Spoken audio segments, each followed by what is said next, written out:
Thank you. Thank you very much. What terrific groups we have here today. I can definitely feel the energy out there. If you can feel it here in Salt Lake City, say yes. Yes. All right, I thought you might. How about you folks in Portland? Say yes if you can feel it. Yes. All right, and we have hundreds with us in Portland today who are braving torrential rain to be with us. Thank you, Portland.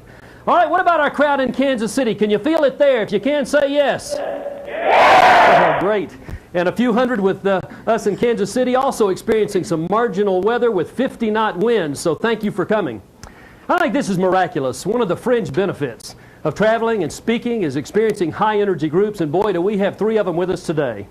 This idea of being in 3 places at one time is certainly better than spending 3 days on different airplanes and 3 different hotels, and it's a speaker's dream.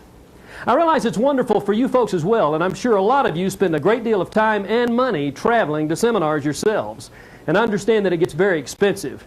I applaud satellite network affiliates for making these excellent seminars so convenient and cost-effective for all of us.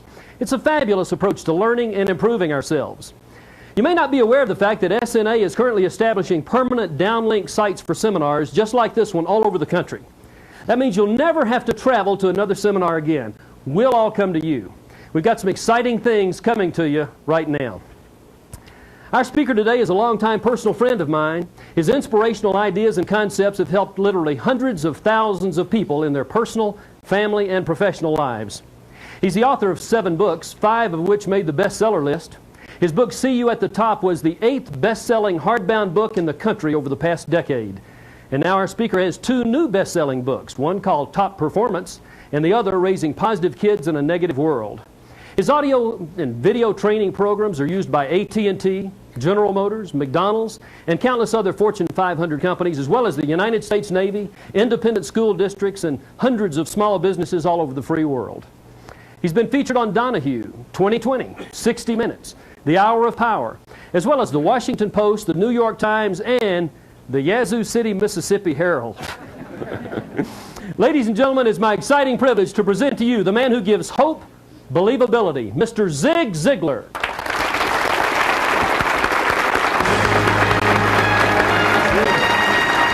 You're great, brother. Thank you so much.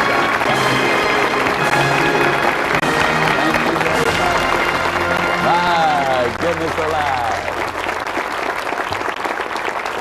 Well, I sure appreciate that introduction, and I appreciate the response we're getting here. And you know, Don mentioned the Yazoo City, Mississippi Herald. Now, I know a lot of folks go around the country trying to impress people by claiming to be from Yazoo City, but I really am. Now, what I like to do is I like to get every seminar started with exactly the same procedure. I always ask a question. The question I'm going to ask is a very simple question. How many of you folks here in Salt Lake City and in Portland and in Kansas City, how many of you folks have ever heard me before, or else this is your first time? Could I see your hands, please? All right. Well, it's sure nice to know that you're already here, not only physically, but also mentally. I read something the other day that just intrigued me no end. I read where every 3rd person was either remarkably handsome or amazingly beautiful. Now, what I'd like to get you to do right now is this. Look directly at the person on your left. I mean, look them over good right now. No, left. Now look directly at the person on your right. And if it ain't either one of them, guess who? I know you've heard about it. You know, Zsa Zsa has just come out with a new perfume. It's called Convicted. You just slap it on, is what you do. Well, I want to emphasize a point in our seminar today, and that's simple as this. You were born to win. In my mind, there's absolutely no doubt about it. You were born to win. And I want to start with a story which I think says a lot. The year is 1974. There's a game scheduled between Notre Dame University and the mighty UCLA Bruins. UCLA is running absolutely roughshod over the competition. They've won 10 of 12 national championships, including 7 in a row. They've got the longest unbeaten streak in college basketball history. They're the overwhelming favorite to beat Notre Dame. But Notre Dame has a new coach. This new coach is a fella named Digger Phelps. Now, Digger Phelps is excited, he's enthusiastic, he's all motivated, he's turned on, and he doesn't believe the media when they say that UCLA is going to be running roughshod over Notre Dame. Now, at the end of Monday's practice session, Digger had his team doing a most unusual thing. He had them run down to the end of the courts and cut down the nets. Now, folks, if you know anything at all about basketball, you know that they do not cut down the nets after the end of a practice session. They cut down the nets after they've beaten the bad guys across town, after they won the district or national championship, but not after a practice session. On Tuesday, Digger Phelps had his team go down to the end of the courts and cut down the nets again. By Wednesday, his guys were convinced that Digger was going to make them the best net cutter downers in all of college basketball. So by Thursday, they were highly motivated about cutting down those nets. I mean, they got good at it. And by Friday, listen, after Friday's session, they were motivated out of their gourd. So much so, as a matter of fact, they did it so good that it was almost anticlimactic when on Saturday, now I did say almost, when on Saturday, after pulling maybe the biggest upset in basketball history, Notre Dame beat mighty UCLA. They had won that game. Now, folks, you've got to know that I'm not going to have the audacity to stand here or maybe kneel here and tell you that the reason that Notre Dame won the game is because they had been practicing cutting down the nets all week long.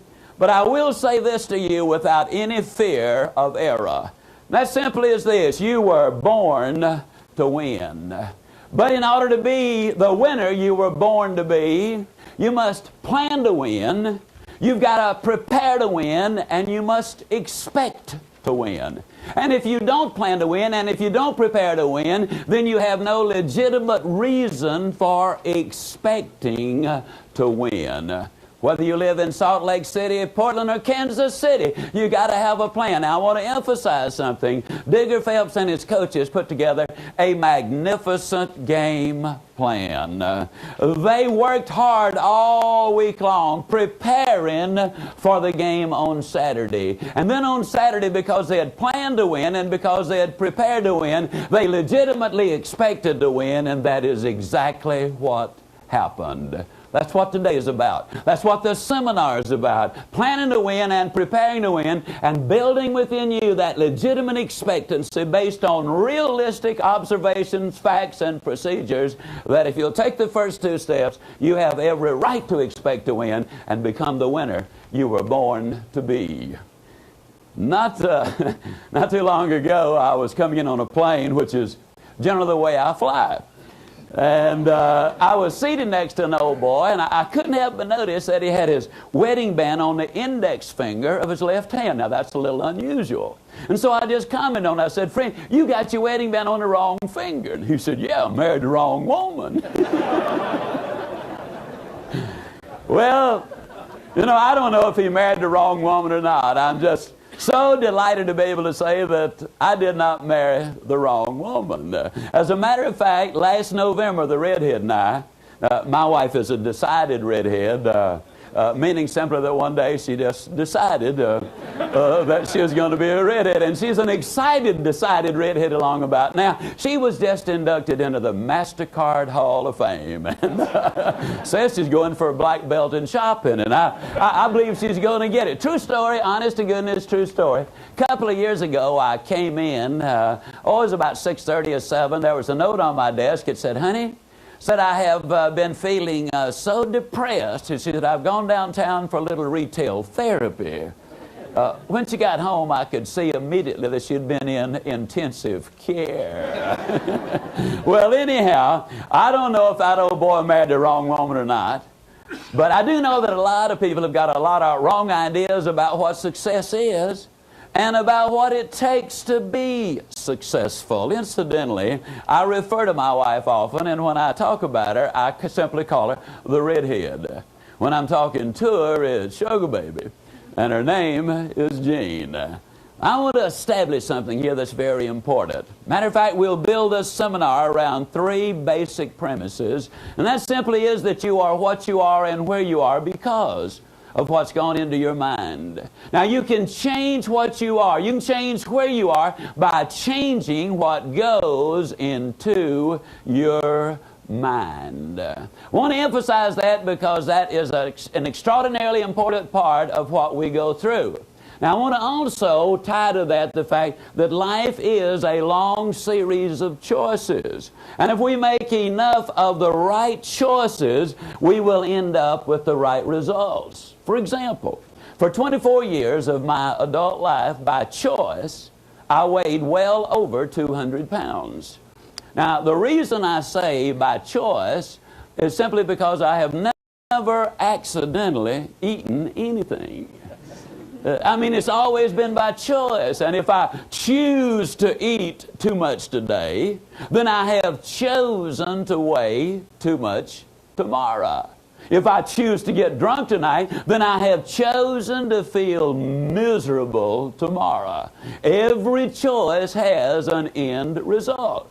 Now, you see, we can choose what we put into our mind. And when we choose the right thing to put in our mind, we have chosen the right thinking. We then have chosen the right actions, and the right action produces winners, ladies and gentlemen.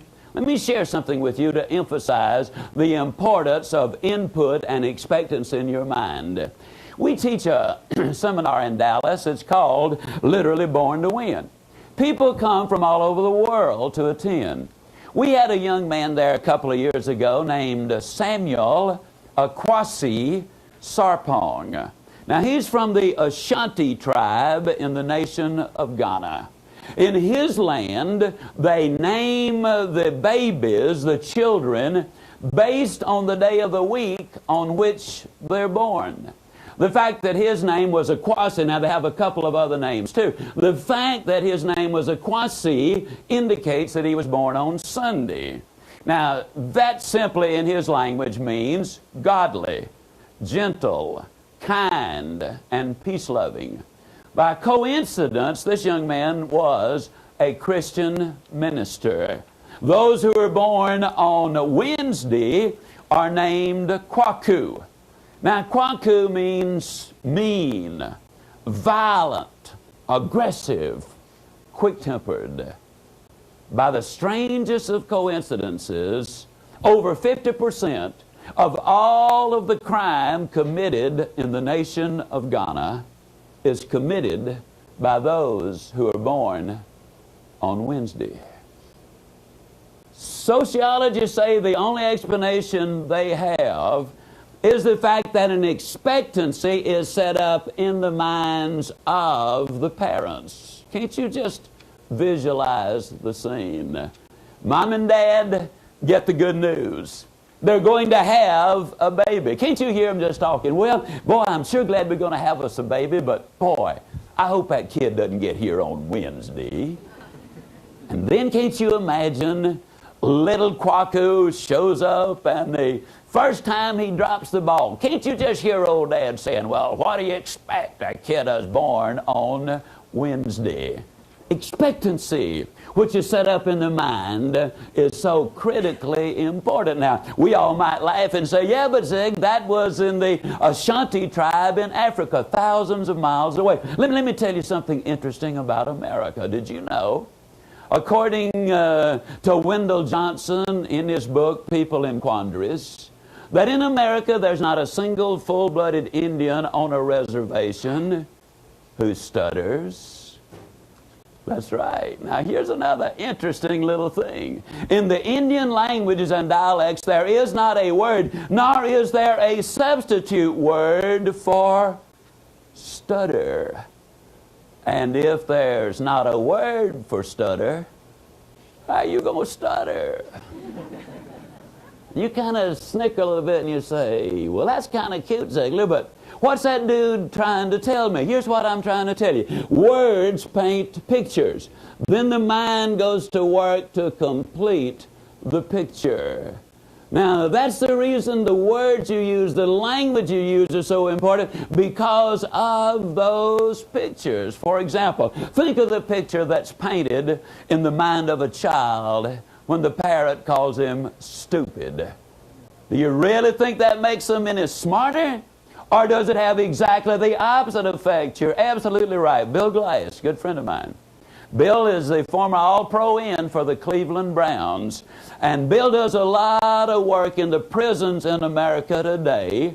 And he says that over 90% of the men and women who are incarcerated in our prisons today were repeatedly told by their parents, one of these days, you are going to end up in jail. Well, ladies and gentlemen, thousands of years ago, the Bible said, as ye sow, so also shall you reap. Then the computer people came along in modern times and made it 100% negative. Garbage in, garbage out. Well, our seminar is a positive one, and so what I want to say to you is the same truth, and that is if you put the good stuff in, you're going to get the good stuff out. To me, that's exciting. You are what you are and where you are because of what's gone into your mind. You can change what you are. You can change where you are by changing what goes into your mind. I will say some things a number of times today because repetition is the mother of learning and it is the father of action, making it the architect of accomplishment. I just love what Dr. Tony Campola of Eastern College in Pennsylvania says. Dr. Campola says, and I'm absolutely in agreement with him, Dr. Campola says over and over that your past is important because it has brought you to where you are.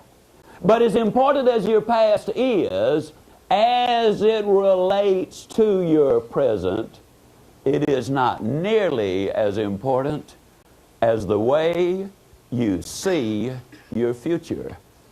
You see, ladies and gentlemen, the way you see your future determines your thinking today. Your thinking today determines your performance today. And your performance today determines your future. But hey, did you hear what else Dr. Campola said? Dr. Campola said, look, I understand about your past. I understand that you've had a bankruptcy. I understand that you've had a failed marriage. I understand that you've been chemically dependent. I understand that you were abused as a child. I understand all of those things. But let me say it over and over and over. That is in the past. And I want to say this a number of times. Failure is an event. It is not a person. Think of all of the times that Babe Ruth struck out. Think of all the incomplete passes that Roger Staubach threw. Think of all the sales that a super salesperson has missed, whether they live here in Salt Lake or Portland or Kansas City or Yazoo City. We've missed a lot of sales. So what? Failure is an event. It is not a person. In my own life, I was stone broke at age 45. My dad died when I was 5 years old. It was the heart of the Depression. I'd worked hard all of my life. I had been selling on the streets since I was 8 years old. I was milking cows by the time I was 8 years old. We survived only because we had a mother with an enormous amount of faith and the capacity for a lot of hard work and an enormous amount of wisdom. I was milking those cows at age 8, and I know we got some city slickers watching this, so let me tell you something about cows. They don't give milk. I mean, you got to fight for every drop. Now, I don't know what you can do with that information, but that's not my responsibility. My responsibility is to give you information, then you use it as you see fit. Let me tell you what my good friend John Maxwell from San Diego, California says. John Maxwell says, and again I believe he's right, that if there is hope in the future, there is power in the present. Everything I do as an individual and everything we do as a company and everything this satellite network associates is designed to do is to give you hope in that future. But at the same time, I've got to be absolutely candid with you and say to you that if you expect to win, you've got to understand the second principle that I will be espousing repeatedly today. And that, ladies and gentlemen, is that life is tough. I don't know what your experience with it has been. I don't know what you've discovered as you've gone about in the game of life. But I want you to clearly understand that life is tough. I want you to hear it over and over that whether you're a student in school, a salesperson, a household executive, whether you're in the military, the government, or whatever you do, life is tough. But even more significantly, I want you to clearly understand that when you're tough on yourself, life is going to be infinitely easier on you. I just want you to understand that you got to be before you can do, and you got to do before you can have. Now, the reason I emphasize that is this. The average 20-year-old American has witnessed 1 million television commercials. That's 50,000 a year. That's 1,000 a week. And those commercials, primarily 30 to 60 second ones, repeatedly say, you know, everything has a 30-second or a 60-second solution, but that's not what life is all about. The songs of today frequently sing, I want to be free. But folks, let me tell you something. You take the train off the tracks, it's absolutely free, but it cannot go anywhere. You take the steering wheel out of the automobile, it's under the direction and control of no one, but it can't go anywhere. Unless we take control, unless we set the direction in our life, then, ladies and gentlemen, if we do go anywhere, it's under the direction of someone else. This seminar primarily is going to share with you some thoughts as to how you can move to the top. But you got to understand, again, you got to be before you can do, and you got to do before you can have. Life is tough. But I'll say it again, when you're tough on yourself, life is going to be infinitely easier on you. A lot of people are startled when I give them this next little bit of data. 175, according to USA Today, of the CEOs of the Fortune 500 companies were former United States Marines. 6 of the last 7 presidents of the United States served in the Navy. 26 of the presidents of the United States served in the military. Now, I want you to think with me for a moment. What is it that they teach in the military? Isn't it discipline, ladies and gentlemen? Don't they also teach responsibility? Don't they also teach leadership? See, a lot of people have seen some of those Paris Island boot camp scenes with a brutal drill sergeant, and they've gotten some incredibly erroneous ideas. But I can tell you, because of the things we do with the military, that is absolutely incorrect. In the military, they change their stations at least every 3 years.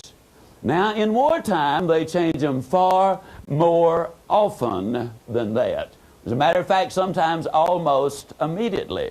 And in the military, what that commander has to do, he has to integrate those people into the flow of the current base or operation. He has to inspire, instruct, train, and you name it. In order for that military commander to move up, he's got to have the ability to teach, train, develop, inspire, enthuse people under him. Now think about it. That's exactly what you've got to do in your life, almost regardless of what your job is. You got to be before you can do. You got to do before you can have. Now, folks, if you haven't figured me out yet, let me go ahead and fess up. I speak and write at the 7th grade third month level. Now, the reason I do that is by accident a few years ago, I discovered that if you kept it at that level, that even the college professors would be able to follow right along with you and understand what you are saying. And I just happen to believe they are people too. But as my good friend, Dr. Steve Franklin from Emory University, the college professor who gave me this little bit, had to say, you know, Zig, the great truths in life are the simple truths. He said, you don't need 3 moving parts and 4 syllables for something to be significant. Think about it for a moment, Zig.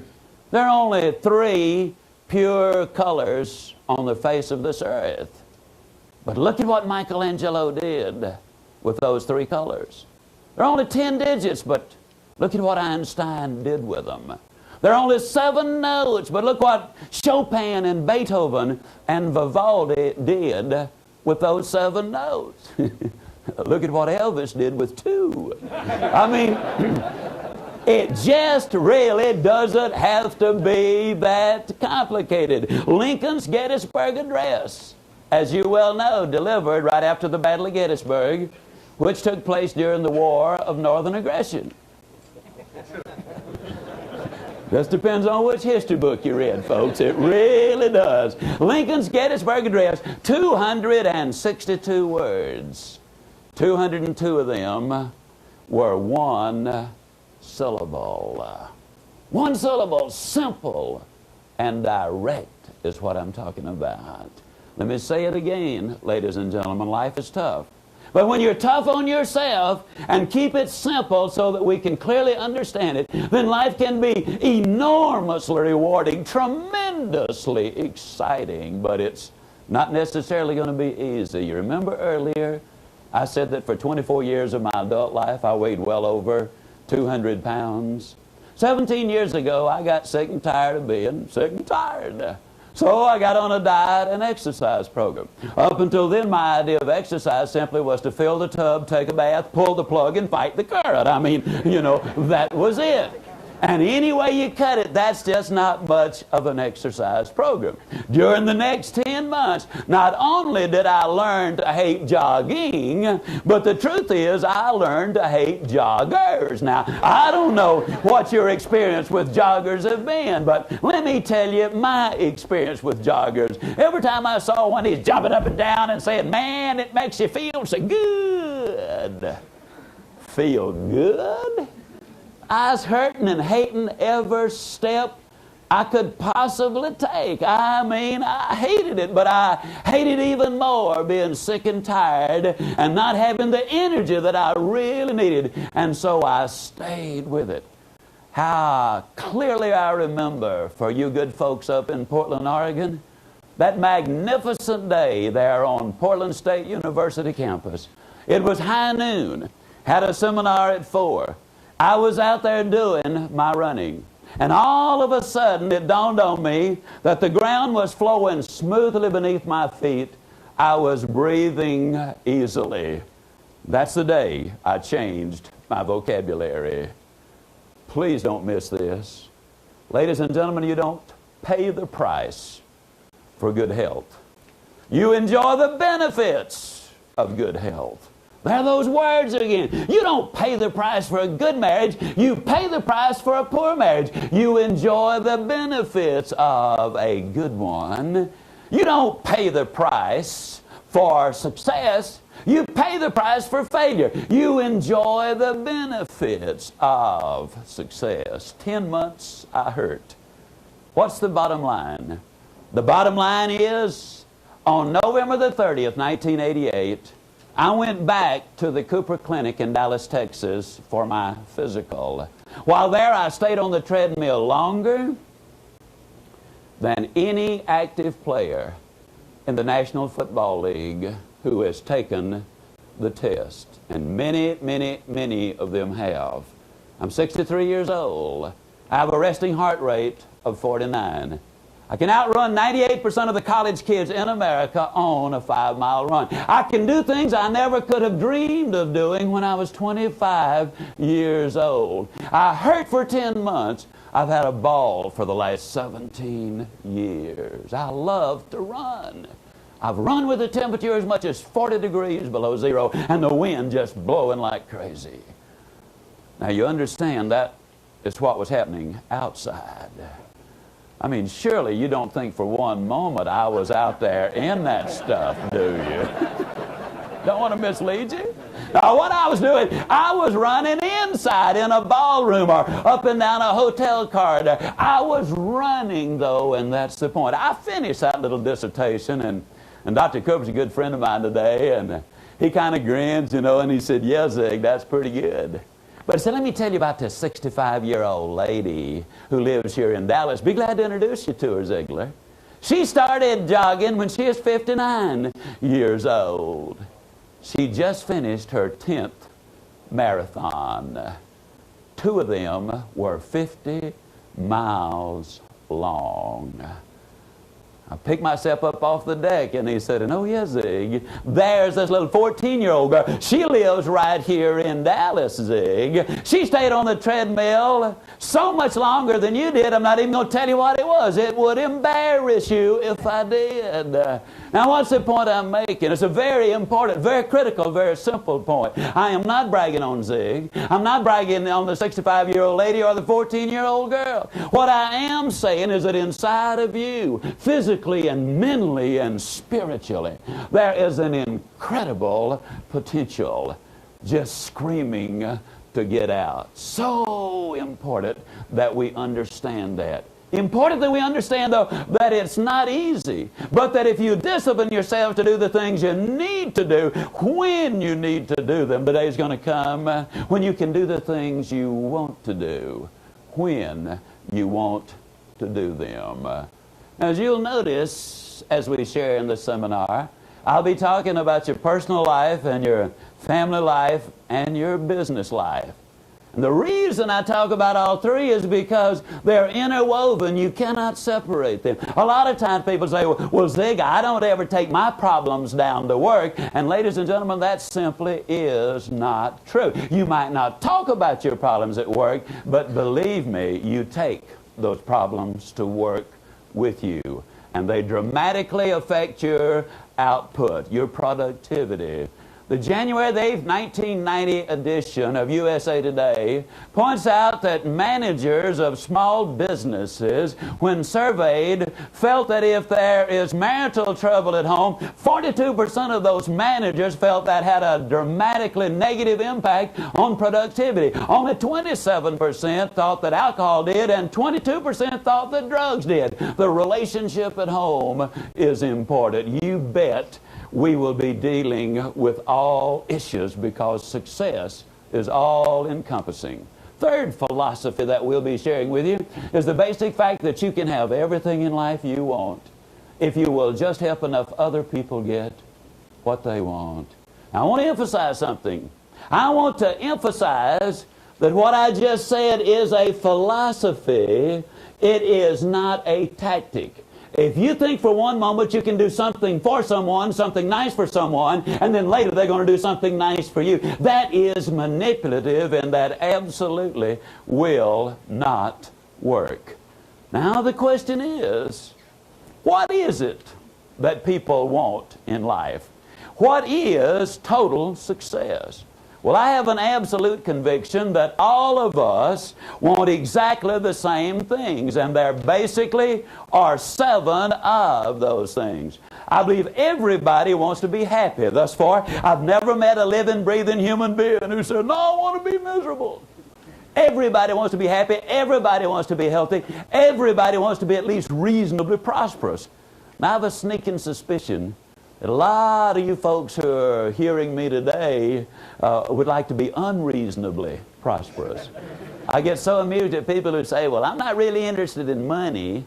I think anybody that say a thing like that would lie about other things too. I really do. And don't misunderstand, money is not everything. I mean, there's stocks and bonds and real estate, you know, and what have you.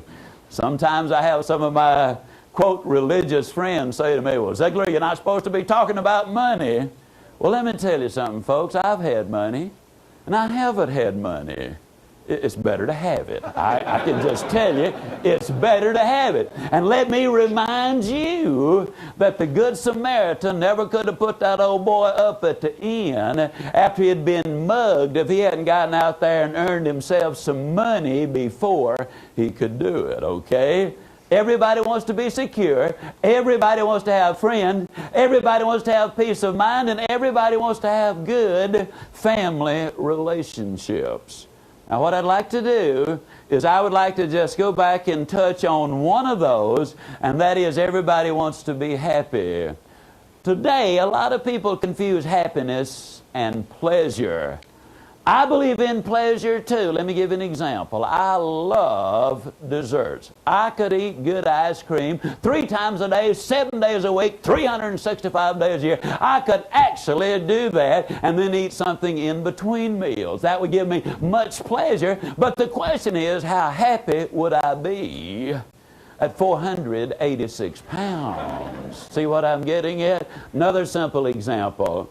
I've never tried crack cocaine or cocaine, never will. But scientifically speaking, let me tell you, a lot of people take it because they, quote, want to be happy. The interesting tragedy is this. If you take cocaine long enough, and for some people that's one time, it destroys the brain's capacity to reproduce dopamine and norepinephrine.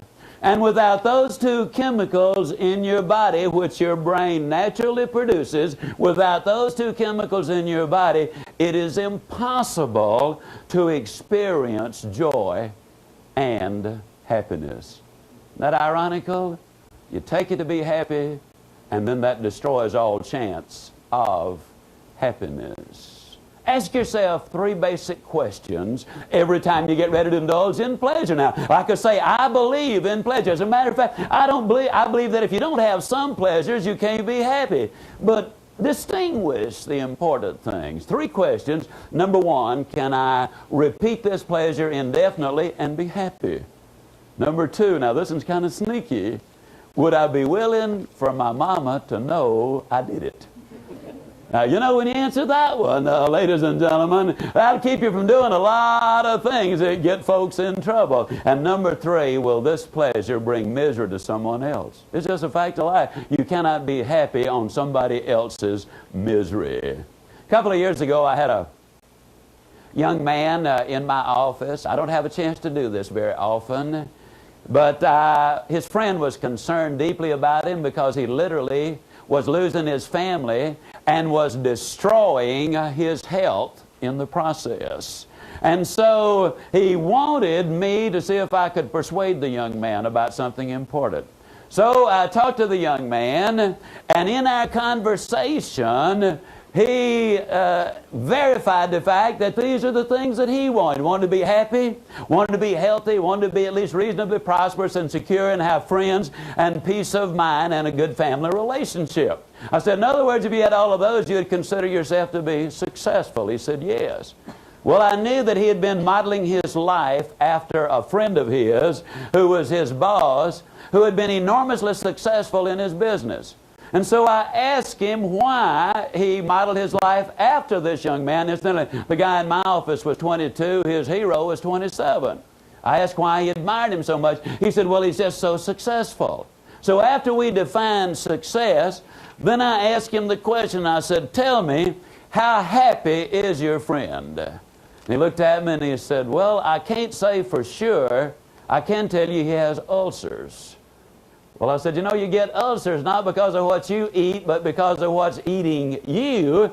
So that would indicate that he is really not very happy, wouldn't he? He said, yeah, it sure would. I said, well, let's go ahead and give him a failing grade on happiness.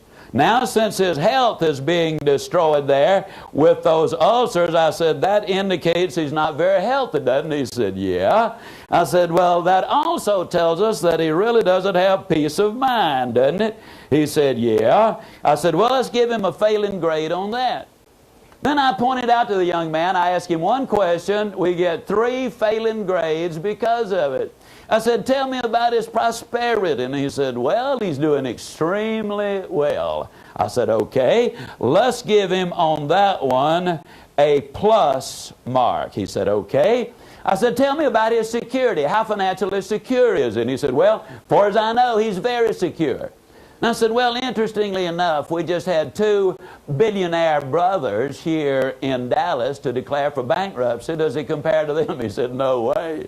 I said, we had another man worth $500 million. He just declared for bankruptcy. Does he compare that? He said, oh, no. I said, okay, we had another one worth $100 million. And these literally all came right together. I said, how does he compare with that? And he said, well, he doesn't compare with that very favorably.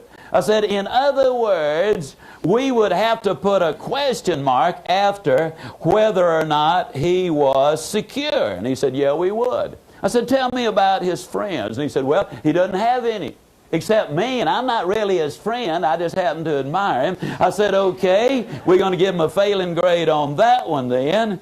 Then tell me about his family. And he said, well, his wife's divorcing him. Well, I said, we got to give him a failing grade on that one then, don't we? He said, yeah, we do. And I said, well, let me ask you a question. Of the 7 things you want in life, your hero flunked out on 5 of them and's got a question mark after another. And I asked him this question, and I want to ask every person who ever will see this, whether it's today or 10 years from today, I want to ask you the same question. Would you swap places with this guy? You see, ladies and gentlemen, you don't have to swap places with him. Did a study, the May 1989 issue of Psychology Today did a study, or reported on a study, of 1,139 CEOs of the Fortune 2000 companies. Average income, $356,000. 90% of them exercise regularly. Most of them can tell you their cholesterol level. Less than 10% of them smoke, and their number 1 priority is their family. Now, what am I saying? I'm saying that when you go for standard of living first, that doesn't necessarily mean your quality of life is going to improve.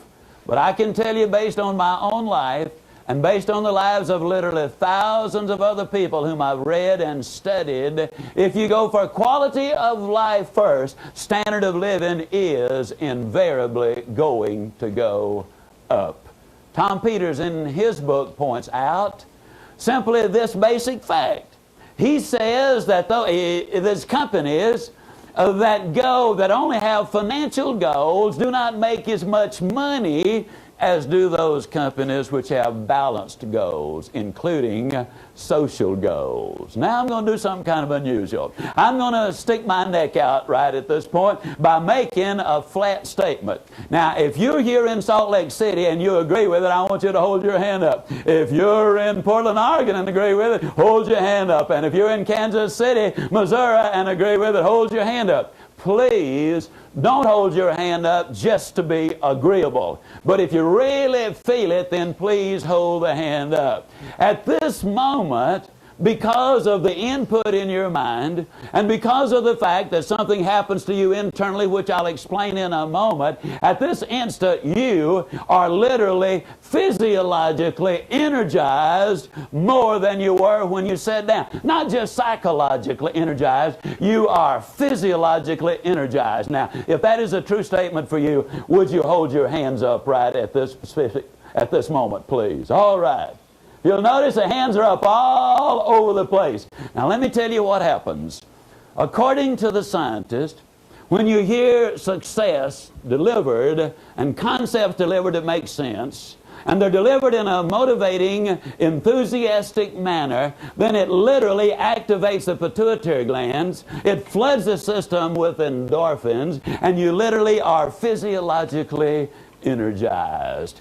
You want to read more details? The May 1989 issue of Meetings and Conventions will give you all the details of the study. It's fascinating. In other words, when you're feeling a little down physically, motivation literally will give you a lift.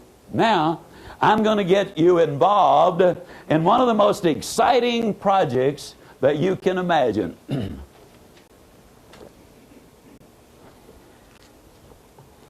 What I would like for you to do, and before I ask you to do this, I want to ask a question here, and I wanted to answer it also in Portland and Kansas City with a show of hands. Those of you who have something to do with employment in your company, would you hold up your hands, please? Just stick up your hand if you're an employer making decisions along those lines, okay? Now, those of you who have to answer to the employer, would you hold up your hands, please? Okay, here's what I want to do. I want you employers to imagine that you've got an immediate opening in your company. And what you want to do is you want to find the dream person to fill the opening. You've just heard a computerized service that will enable you to locate this dream person. You can literally get on that computer and program in every desirable quality that you want that employee to have. So employers, start thinking about the dream employee. And for you employees, I want you to think like this. Imagine, if you will, that when you go to work tomorrow, they will ask you or say to you, we now have got a new boss, or your boss has just been promoted, and we want you to choose your new supervisor boss. We want you to come up with every quality you want this supervisor boss to have. So with that in mind, I want you here in Salt Lake City, I want those of you in Portland, I want those of you in Kansas City to start thinking about those dream qualities. And as you call out those qualities, we are going to program them in so we can get a composite of what that dream employee looks like. Now, I want you also to keep this in mind. You must take notes as you do this. You must take the notes. Now, what I want you to do, starting right here in Salt Lake City, I want you to call the qualities out loud so that we will be able to draw a picture of this dream employee, this dream employer. That's what I want you to do, okay? What's the first dream quality that you think about? Integrity. That is number one here in Salt Lake City, all right? Give me another one. Loyalty. Okay, you want somebody who's loyal. Give me another one. Dependability. All right, put that one down. Positive mental attitude. We've got, I believe that's integrity, dependable, loyalty, and a positive mental attitude. We need two more right here in Salt Lake. Somebody who is honest, absolutely. Number 5 was honesty. Number 6. Fair. Somebody who is fair. Okay. Now what we're going to do is we're going to go up to Portland, Oregon. Let's hear it loud and clear in Portland. What's one of the qualities we're going to need from you? Enthusiastic. Enthusiastic. Okay, boy, that is so important. Number 2. Interested. Somebody who is interested in what they are doing. Interested in you as a person. Number 3. Good judgment. Somebody with judgment. Okay, good old common horse sense, which is nothing but good, stable knowledge, is it? Ran that one past some of you, but that's okay. Okay. Now we got judgment. Give me another one. Hardworking. Somebody who's hardworking. Oh, is that important? You know, a lot of people quit looking for work as soon as they find a job. And you can't be like this old boy down home. Somebody asked him how long he'd been working for his company, and he said, ever since they threatened to fire me. So that's not the one you want. Okay, need 2 more from up in Portland. What are they? Motivated. Somebody who is motivated. Absolutely. 1 more from Portland. Self-directed. Somebody with direction or goals. Absolutely. And now, Kansas City, you can already see we got a bunch of good ones, but there are a bunch of good ones left. What's number 1 from Kansas City? Compassionate. Somebody with compassion. Absolutely. You got to have that feeling for the other person. What's the next one? Goal setter. Somebody who is a goal setter. Okay. And what is the next one? Humility. Somebody who is humble. Absolutely. That is so important. Humility. Give me another one. Admirable. Somebody who is admirable. All right. We're getting some magnificent ones. Need 2 more from Kansas City. Sincere. Somebody who is fair. Okay, we've already got fair. Can you give me another one? Sincere. Somebody, I'm sorry? Sincere. Somebody who is sincere. Absolutely. Give me another one. Are we back to Salt Lake City now, or do we need one more from Kansas City? Need one more from Kansas City. Hello, Kansas City. Got another one for me? Okay, fantastic. Good self-image. That one always is so important. Now we're back here in Salt Lake City. What's another one here in Salt? Just call her out. Somebody who is competent. Okay, let's put that one down. Somebody who loves people. Okay, give me another one. Somebody with a sense of humor. Okay, you got, hey, we're sure getting some good one. Loves people and a sense of humor. Just put humor there. Give me another one. Somebody who is prompt. We can write that a little easier than we can punctuality. Somebody who is there. Okay, give me another one. Somebody who is creative. Okay, now we're going back to Portland, Oregon, and we need some more for you up there. What you got? Good communicator. Somebody who is a communicator. Absolutely. You got to have that. A lot of people think when you take turns talking, that's communication, and that simply is not necessarily so. Need another one out of Portland. Someone who knows how to learn. Somebody with an open mind, a learner, somebody who's teachable. You know, some people are so narrow-minded they can look through a keyhole with both eyes at the same time. And have you noticed this? It doesn't figure, but it just happens. A narrow mind and a fat head invariably seem to come on the same person. Now, that doesn't make no sense, but it seems to work out that way. Okay, we need now 3 from Kansas City. Caring. Somebody who is what now? Caring. Somebody who is caring. Absolutely. Now, we need just 2 more. 2 more from Kansas City. Somebody? Ethical. Ethical, absolutely. You got her. Give me one more from Kansas City. Long suffering. Long serving. Somebody, well, let's use the word patience. That, I believe, is a little easier to write up there. Now, I believe now they've got long suffering. They're going to be able to program that in. Now, let me take a count on that. That's 2, 4, 6, 8, 10, 12, 14. That is 28 magnificent qualities. Let me ask you folks a question. How many of you believe that anybody with those qualities right there would make a magnificent employee at the place you're working right now? Can I see your hand? How many of you believe they'd make a magnificent boss? How many of you believe that anybody with those qualities could get a job anywhere at any time under any circumstances and be successful in that job? Can I see your hand? Okay. How many of you would just love to have a mate with all of those qualities? How many of you would love to have kids with all of those qualities? All right. How many of you would love to have all of those qualities? All right. How many of you believe that if you had all of those qualities, you could take the job you've got right now doing exactly what you're doing and move right up to the top in that job? Can I see your hand? If you had all of those qualities right there.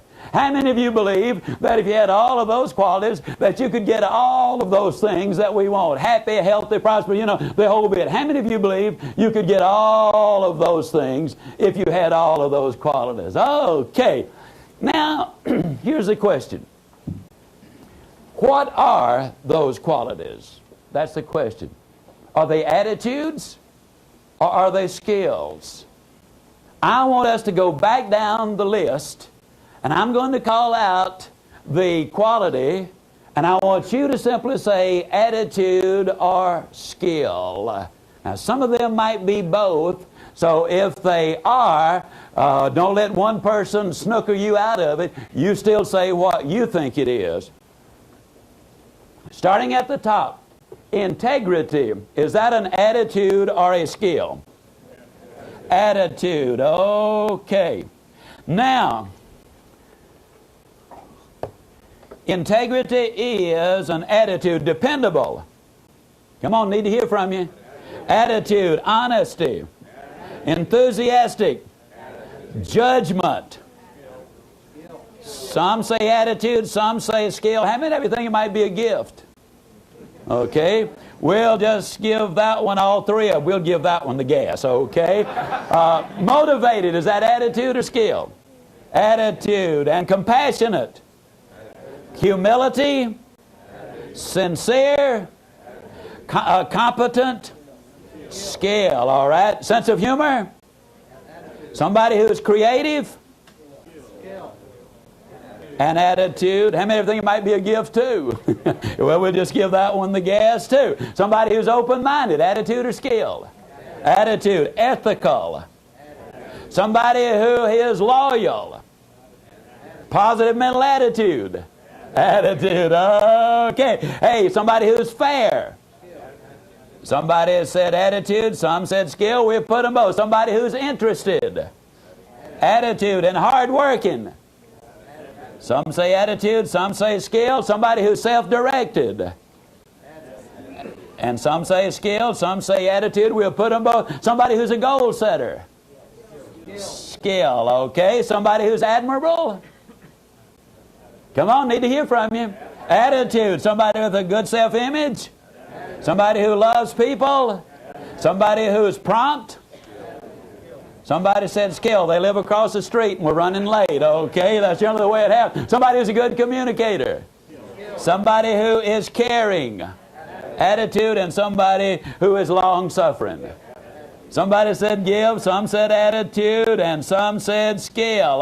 Okay, out of the 28, let's see what we've got. We got 1, 2, 3, 4, 5, 6, 7, 8, 9, 10, 11, 12, 13, 14, 15, 16, 17, 18 of the 28 are straight attitudes. And let me see, we've got 1, 2, 3, 4, 5, 6 of the additional ones, which also involve attitude. 24 of the 28 involve our attitude. Now, let me ask you a question. How many of you believe, based on what you just said, that your attitude is pretty important? Can I see your hands, please? Okay, there's no doubt about it. How many of you believe that if we taught these qualities in our schools, that we would have an even better America? Can I see your hand? How many of you believe that this would be a strong step towards solving our drug problem today?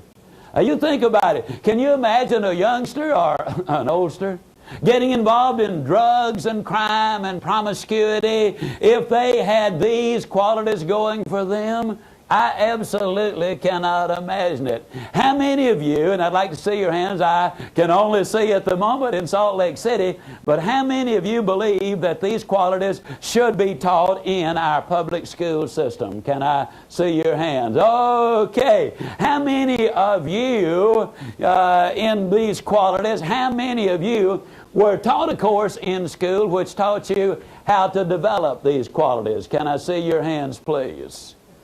Well, I'm looking over the audience, and thus far I do not see a single hand. Got one over here that went up. Got a couple more over here. Have 3 if I've counted correctly. Got 4 back in the back. 5. Don't be so bashful, folks. Are there any other? We want to make certain we don't bring you an incorrect report. Okay? 5 out of this crowd. How many of you believe, therefore, that we basically are just flat missing the boat in education? Can I see your hands, please? Now, with the exception of the educators who see this, everybody else really ought to feel pretty good about it, shouldn't they? But educators don't feel good at the moment, but everybody else ought to feel real good. You see, we've identified what success is. We have identified what it takes to be successful. We agreed that if we had these qualities, we could really be there. And we have found out the culprit in our country. It's those educators. Isn't it wonderful, ladies and gentlemen, to be able to point the finger of blame at somebody else and say, it's your fault, it's her fault, it's his fault? Isn't that marvelous? All the time I thought it was my fault, and now I realize it's somebody else's fault. But folks, here's a basic problem. When you got one finger pointed that way, there are exactly 3 times that many fingers pointed right back this way. Now, let me ask you a question. In the area where you live, How many hours a day do the kids go to school? In the area where you live, how many hours a day do the kids go to school? Somebody, would you speak up, please? 6, somebody said 7, somebody said 5. Would you be willing to concentrate, or would you be willing to compromise, rather, and say 6 hours a day? Would that be a fair average? Okay, 6 hours a day the kids go to school. How many days a year do they go to school? 180. Okay, that means simply that the kids are in school 1,080 hours a year. Now, in the area you live, how many hours are there in the year? Okay, very good. Same as in Texas.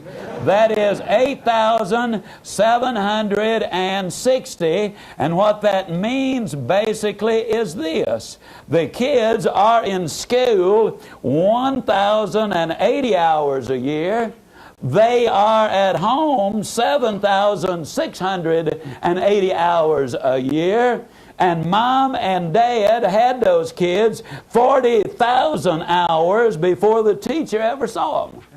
Now, how many of you believe, considering that mom and dad should assume some of the responsibility for teaching those marvelous qualities of success?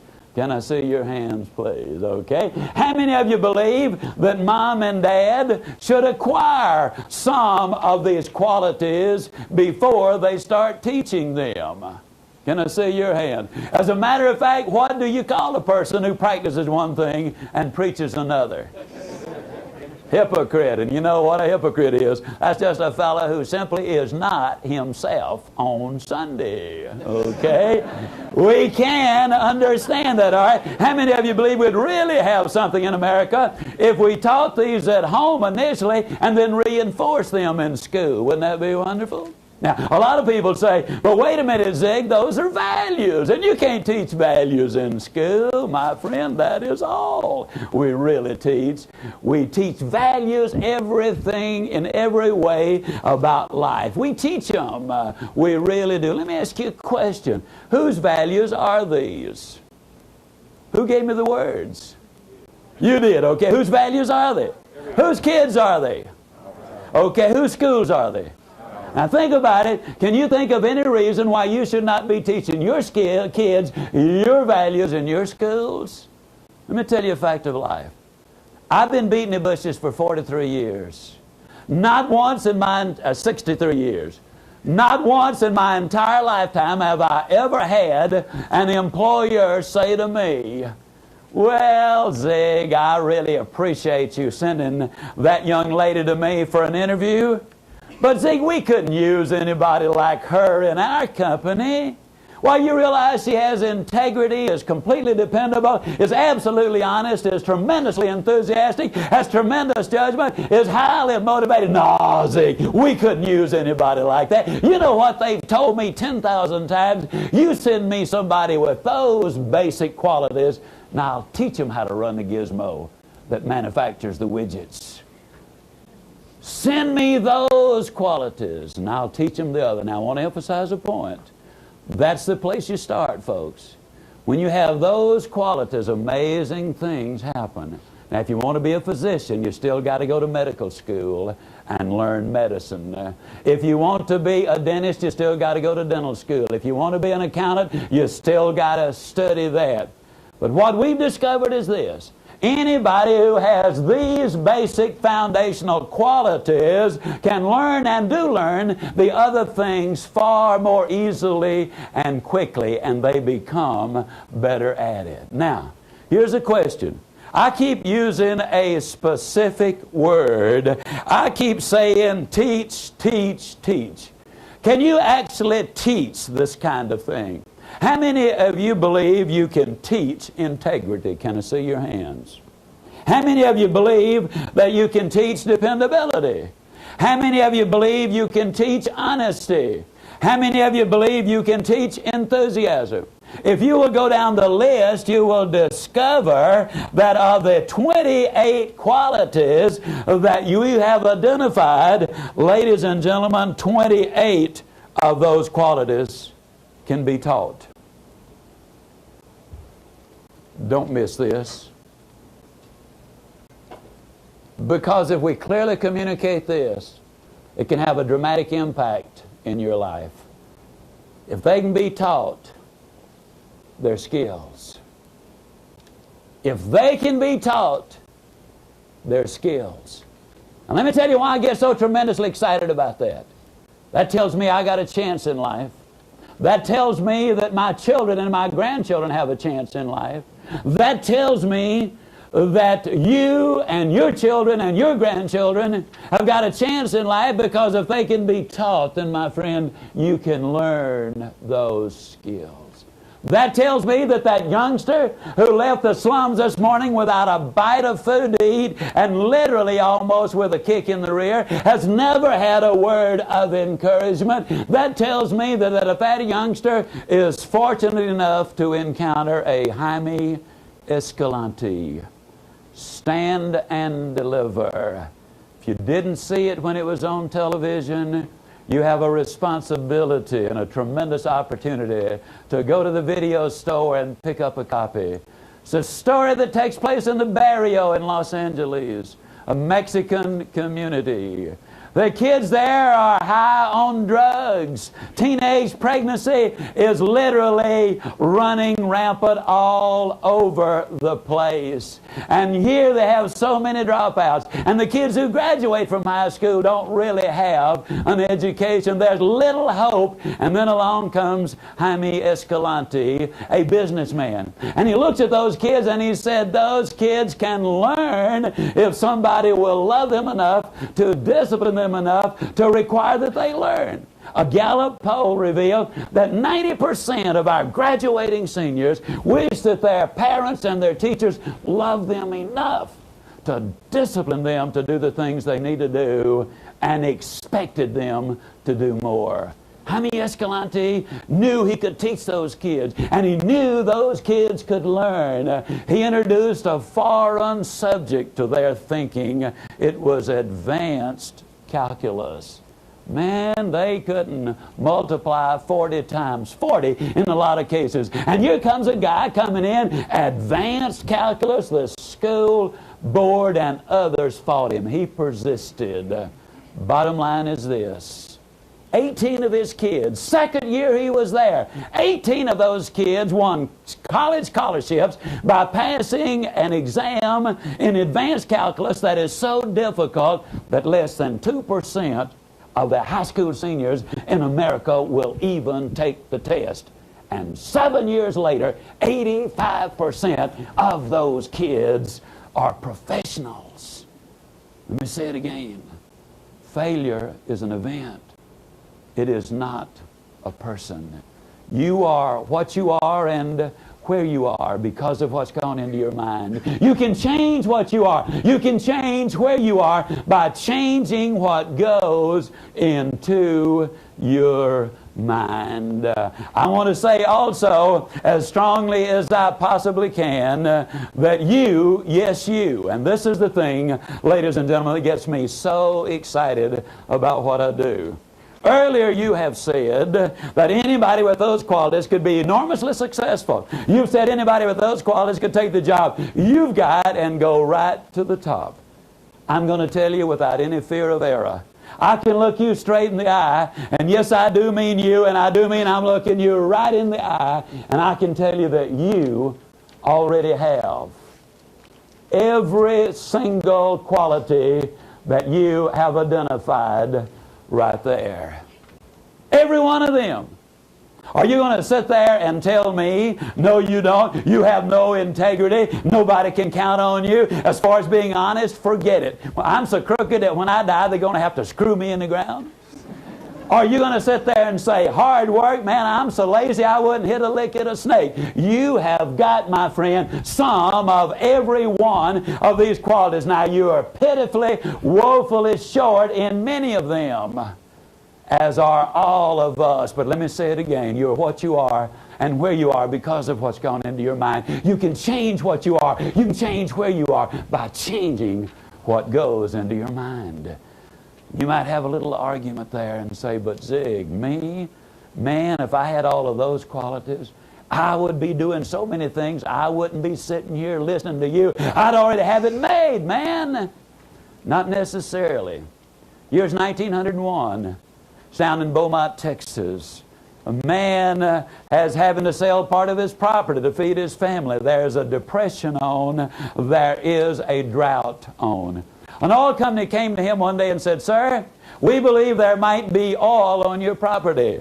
Let us drill for it. And if we discover any oil, we will pay you royalties on every single barrel that is pumped out." Well, the man had absolutely nothing to lose. He had a tremendous amount to gain. So he said, "Let's do it." Well, in those days, the derricks were made out of wood. And when they brought in a gusher, it literally destroyed the derrick. And the greater the destruction, the greater the excitement, because that indicated an enormous amount of oil underneath. When this oil well came in, it came in with such force that it literally destroyed the derrick, blew it into 1,000 pieces, and for the next 11 days, in excess of 100,000 barrels of oil per day were pumped out of that oil well. Most productive oil well in history. That was Spindletop. The man became an instant multi-millionaire. Or did he? You see, the reality is this. He had been a multi-millionaire ever since he had acquired the property. But until they discovered the oil and brought it to the surface and took it to the marketplace and cashed it in, it literally had no value. My friend, please hear this. You see, the reality is you have some of all of these qualities. I can say that again without any fear of error. But I also will say this to you, that until and unless you recognize and accept that fact, then there's not going to be the use of those qualities that will enable you to be the complete success you are capable of being. There's a beautiful lady. She lives in Dallas, Texas. She has an IQ of 141. When she was a teenager, she was literally a traffic stopper. She'll still slow traffic down, incidentally, quite a bit. She's an outstanding conversationalist. She can talk with you in great depth about a dozen different subjects. But until a few years ago, had you asked her to describe herself to you, she would have said, "I am fat, dumb, and ugly." Ladies and gentlemen, we got to be honest, and one of the things that is so exciting is that before this seminar is over, I'll be sharing with you specifically how you can begin to develop the qualities you've already got, because it would be a tragedy beyond belief to have the very foundation that would enable you to be enormously successful and never literally use what you have got. You see, if you had $1 million in your checking account, you would never write a check on it if you did not know it was there. But the moment you discovered its presence, then at that precise moment there would be a boom in the local economy. I want to add in one other thing at this point, because I want to emphasize that I think it is so important. I'll tell you again, folks, life is tough. But when you're tough on yourself, life is going to be infinitely easier on you. Several years ago, I was speaking down in San Antonio.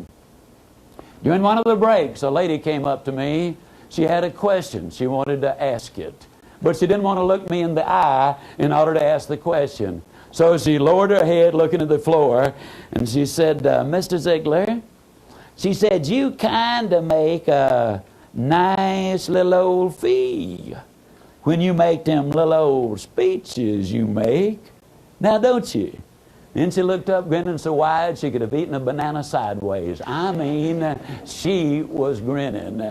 Now, I looked at her and I said, "Now, ma'am, I don't have any idea where you heard that. Have no idea where you got the message. But it's absolutely incorrect. It is a vicious rumor, and I don't want that to ever spread out of this room. I want to stop it right here. I said, the truth is, I really make a great big old fee for them little old speeches I make.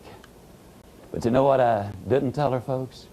I didn't tell her the number of times that I've spoken to the Lions and the JCs and the Rotaries for no fee. I didn't tell her the number of times I've gotten up early enough to go down and speak to the men who delivered the bread and cakes and pies to the restaurants and to the stores and to the outlets that are retailing those products 3-4 hours before you even turned over. I didn't tell the number of times I've been into schools and prisons and halfway houses and drug rehab centers. The number of times I have spoken to vacuum cleaner and cookware and real estate and life insurance companies. The number of times I've driven 50 miles, 100 miles, 200 miles on 3 different occasions to speak to a dozen people free, and then have to drive back that night, my expense, because I did not have enough money to pay the motel bill. But I did those things because I honestly believed I had something to say. I did those things because I knew in my own heart and mind that if I were ever going to be paid for saying what I had to say, that I not only had to say something that had value, but I had to say it in a way that they would be able to accept the message. And I did it because, as my good friend Steve Brown from Atlanta, Georgia says, anything worth doing is worth doing poorly until you can learn to do it well. Now think about that. If we could all take 3 lessons from the pro at the country club and then be good enough to make the PGA Tour, there'd be thousands and thousands of people on the PGA Tour, and then there'd be nothing in it for anyone.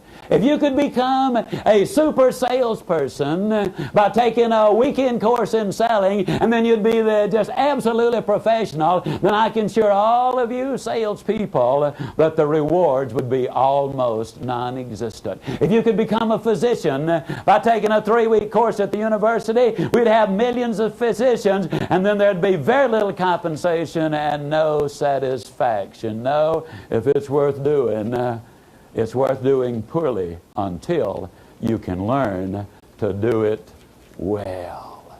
Never making the same mistake again, learning from each one, getting better and better, understanding always that failure is an event, it is not a person.